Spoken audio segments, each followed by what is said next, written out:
Fala Alminha, hoje o chá é de camomila porque o assunto pode ser complexo.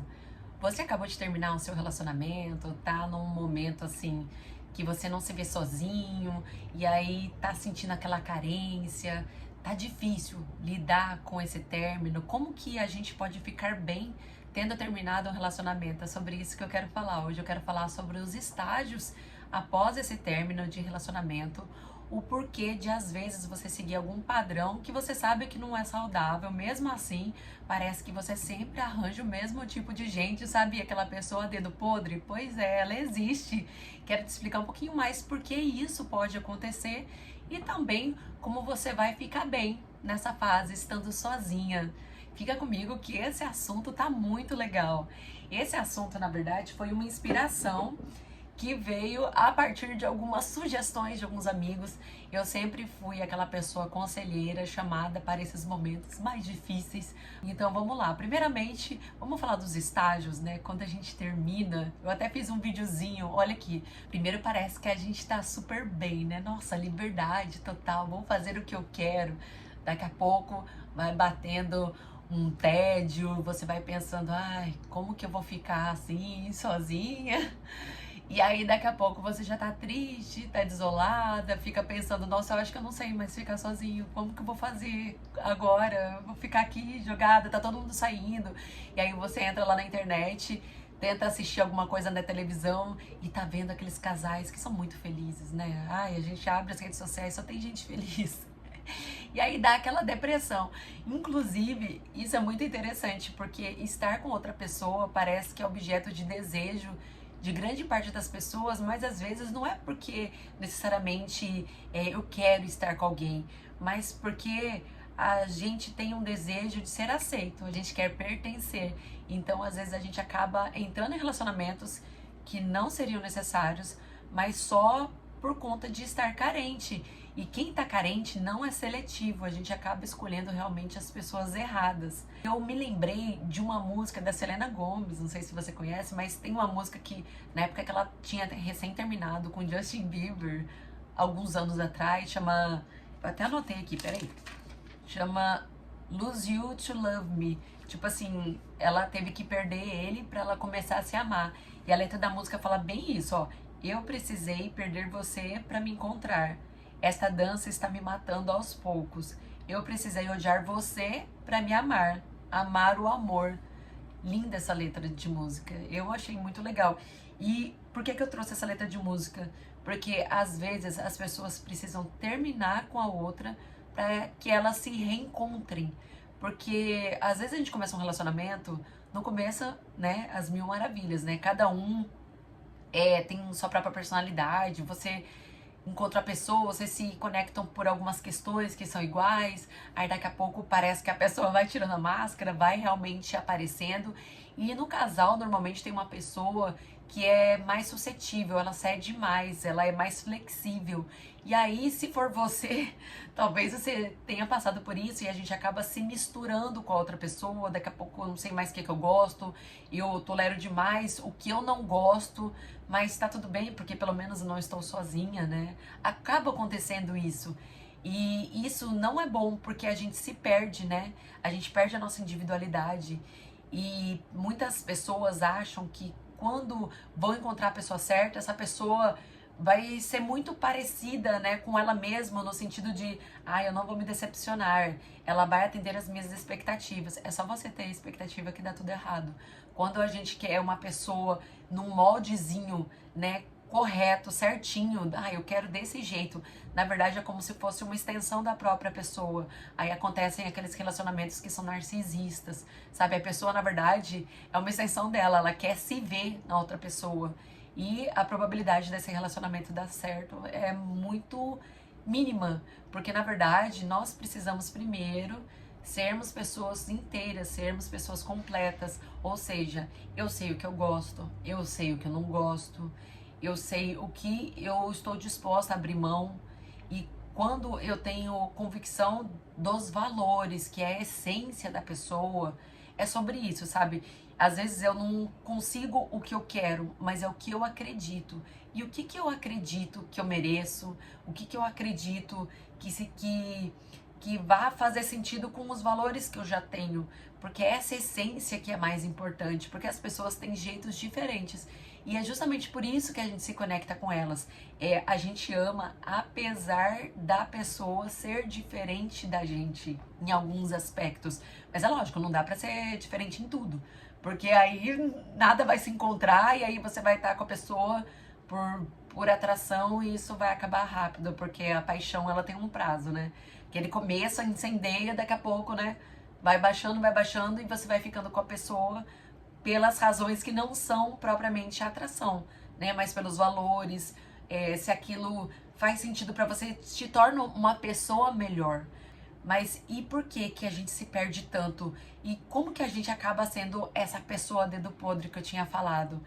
A gente faz muito isso quando a gente está inconsciente da nossa própria história, né? Porque a gente vem já com algumas regras que surgiram lá na nossa família.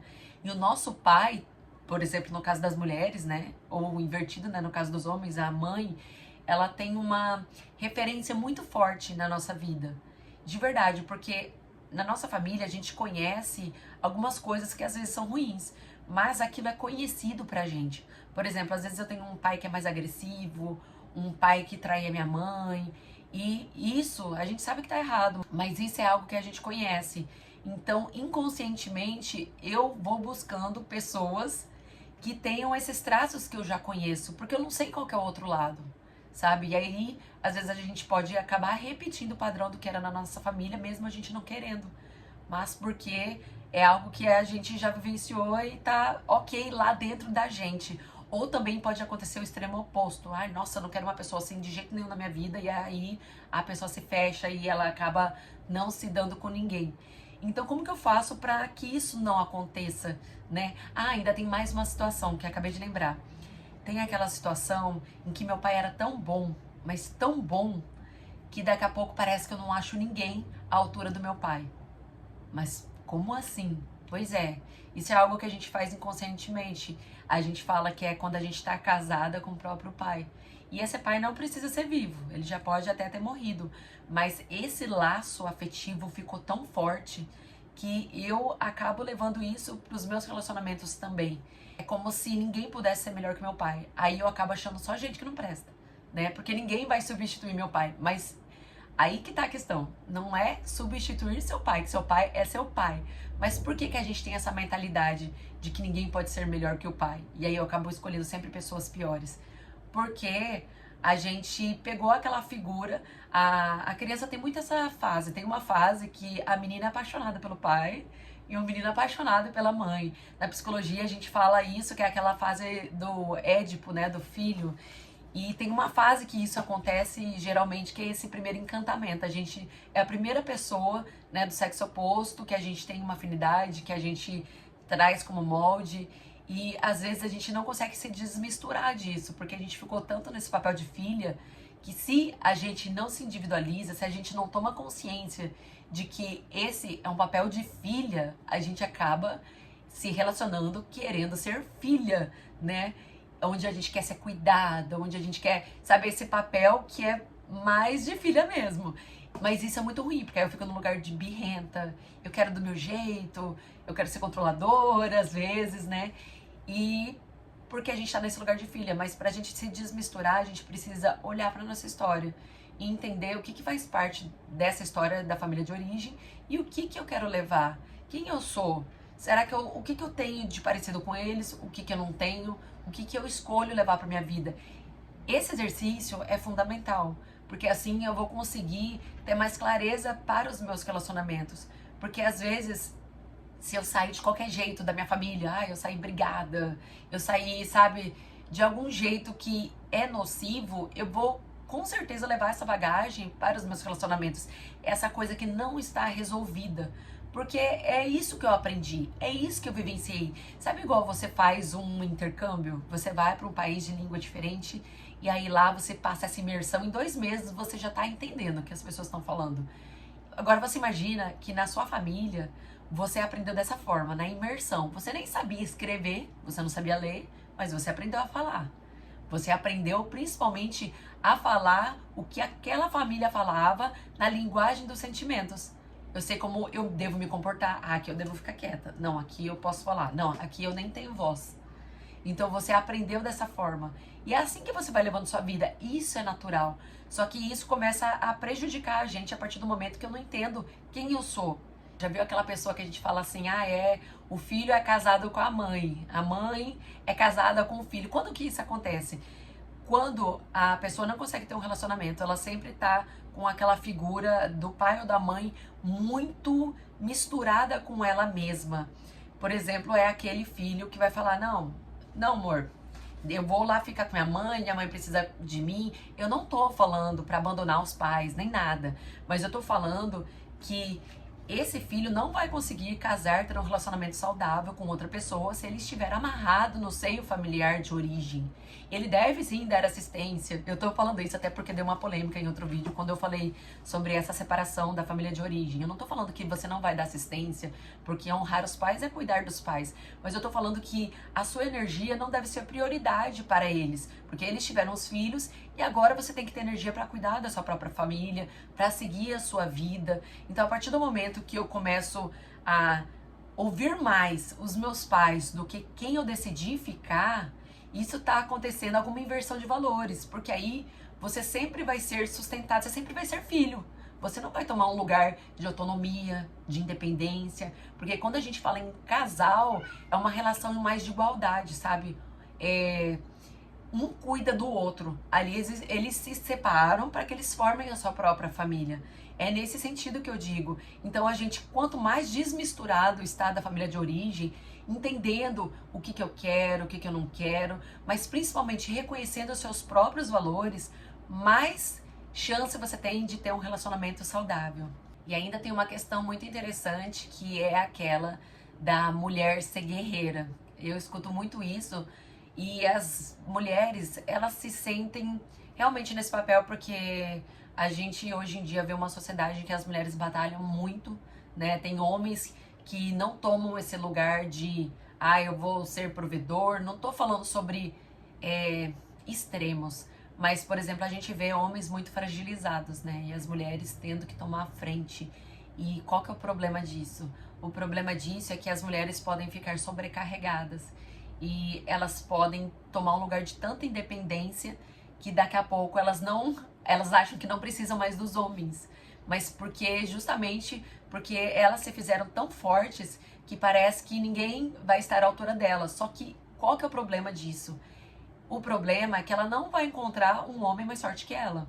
Porque é como eu tinha falado, no relacionamento a gente acaba sendo complementar. Ou seja, se eu sou muito forte, a tendência é eu arranjar uma pessoa que é banana, né? Uma pessoa que é mais fraca mesmo. Mas aí você vai falar, mas hoje em dia tá todo mundo fraco, assim, né? Eu sempre encontro pessoas assim. Mas a partir do momento que você reconhecer o que você deseja realmente, talvez você também vai se modificar. Porque para que exista essa pessoa forte, você não pode ser essa pessoa forte, porque senão aí o casal vai ficar competindo. Então você precisa deixar, você quer uma pessoa que tome a frente, uma pessoa que tem essa responsabilidade, então você vai ter que deixar essa pessoa ter essa responsabilidade, você vai ter que assumir um papel menor. Não para você ser dependente, que ser independente é maravilhoso, inclusive para você se conhecer, mas para você saber que tá ok se existir outra pessoa que queira cuidar de você, por exemplo, que aí você vai poder ficar num lugar de mais descanso, talvez exercitar melhor a sua feminilidade. Por exemplo, eu admiro muito homens que são realmente fortes, que querem tomar frente. Eu acredito que o homem é mais forte, que ele deva ser assim. Essa é minha visão pessoal. E por muito tempo na minha família eu tive... minha mãe sempre foi muito trabalhadora, assim, o dia inteiro, trabalhou demais. E eu via mais meu pai. E eu com essa referência, eu fiquei muito tempo achando que eu tinha que estar nesse lugar, sabe? De embate, eu quero a todo custo trabalhar, eu quero ser assim. Não tô falando que é errado trabalhar. Lembrando, gente, sempre é assim. Porque depois dá muita confusão isso. Mas eu sempre tive esse atrito de querer, assim, ter meu espaço, achar que eu tinha que ser assim, achar que eu também tinha que pagar as contas. E meu marido falou assim, não precisa ser assim, você pode ser independente, ter o dinheiro pra você. E eu posso ser o provedor. Eu fiquei assim, no começo assim, achei lindo, a gente acha lindo. Mas na prática parece que não funciona, parece que tá tendo alguma supressão de alguma coisa, porque a gente acostumou a viver desse jeito. Mas aí eu vi que é um lugar saudável, que eu falei, cara, eu consigo fazer minhas coisas, eu consigo cuidar mais de filho, eu não preciso ficar tão sobrecarregada. Porque depois, quando meu marido precisar emocionalmente, eu vou estar aqui. E eu vou estar mais equilibrada. Agora, se eu me desgastar o dia inteiro, que tolerância que eu vou ter? Eu vou estar totalmente estressada. Então, por que que eu falei tanto de outros relacionamentos? Porque, no final das contas, quando a gente termina, tem muitos lados positivos. E um lado positivo é você começar a trabalhar seu autoconhecimento, é você se conhecer. É você fazer igual a Selena Gomez que falou lá na letra da música, que depois que ela separou, que ela começou a se amar. Porque aí você percebe quem você é. Você percebe que você não precisa aceitar qualquer coisa que vier. Você percebe que você precisa se cuidar nos momentos de carência, porque senão você vai misturar todas as coisas e vai querer achar que a outra pessoa vai mudar porque você quer, mas você só muda quando você quer ser melhor para o outro. E essa escolha individual vem da própria pessoa. Não existe isso de, a pessoa vai mudar. A pessoa só muda se ela quiser. Infelizmente é isso. E quando a gente casa com a pessoa, quando a gente namora com outra pessoa, a gente tá pegando toda a bagagem da família da outra pessoa. Então, se você se conhecer pouco, pode ter certeza que você vai se misturar com a história da outra pessoa, que também já vai ser complexa. E a gente acha modelos que são muito parecidos com o que a gente já viveu, mas de forma ruim. Então, para que eu tenha relacionamentos mais saudáveis, para que eu enxergue o que eu quero de bom, eu preciso me conhecer, ter clareza do que eu quero e ter paciência, porque eu preciso realmente saber mais sobre mim. E essa paciência vai fazer eu nutrir uma melhor qualidade de relacionamento, sabe? Eu olhar para a pessoa com olhos de, puxa, eu me sinto bem aqui, não tô sentindo insegurança. Vai fazer eu escutar mais o meu corpo, porque às vezes a pessoa dá todos os indícios de que é ruim, mas eu tô teimando lá na minha cabeça porque eu não quero ficar sozinha, eu quero ficar com alguém. Mas eu tô sentindo que isso não é bom. E o sentimento é muito verdadeiro, porque o nosso corpo ele responde. Às vezes parece que é sexto sentido, né? Mas é porque o nosso corpo ele observa um conjunto de coisas que a pessoa está comunicando, que pode ser não verbal, pode ser pelo próprio corpo dela, e que às vezes eu quero ignorar. Mas aquilo que eu tô ignorando pode ser um lugar muito ruim. Tá mostrando pra mim, ó, você vai se dar mal lá na frente. Mesmo assim eu tô indo. Então, assim, pra eu ter essa paciência de me escutar, eu preciso me conhecer. E você vai se conhecer melhor quando você desfrutar das coisas que fazem sentido pra você. Ah, eu gosto de ler, eu gosto de ficar ao ar livre, eu gosto de ficar desconectada das redes. O que me traz qualidade de vida? Que tipo de perfil de pessoa que eu já conheço faz eu me sentir bem, faz eu ser mais eu mesma, sabe? Porque se você fica cego, se aquilo te dá muita desestrutura, como que aquilo pode dar certo? Você sabendo que não vai mudar outra pessoa, sabe? E um grande livro para mim que trouxe essa questão do autoconhecimento foi O Poder do Agora, que é um livro que vai te ensinar a ficar no momento presente de agora, para você não ficar tanto pensando lá no passado, no que às vezes te aprisiona, ou ficar fantasiando o futuro, gastando sua energia, ficando ansiosa. Então esse livro é muito marcante, eu vou deixar o link dele aqui abaixo, porque a gente só consegue ser uma pessoa inteira quando a gente se conhece. Eu fiz um exercício de teatro certa vez, porque eu faço um curso de atuação, porque eu mexo com dublagem. Eu sou uma artista, mexo com várias coisas, além da terapia. E o exercício foi muito interessante, porque você tinha que falar sobre o término de um relacionamento, falar que você tinha pisado na bola, que não ia mais fazer isso. E a maioria das pessoas, sabe o que fazia? Fazia, assim, um tom muito choroso, muito de vítima. Ai, me desculpa, eu não vou fazer mais isso. E aí o nosso professor falou assim, você acha que a outra pessoa vai querer voltar com você, se fazendo de vítima? Aí eu fiquei pensando, nossa, é verdade. Porque quando a gente conhece uma pessoa, você pode reparar, a pessoa ela é muito mais inteira. E ela é interessante, a gente tem curiosidade, a gente tem interesse.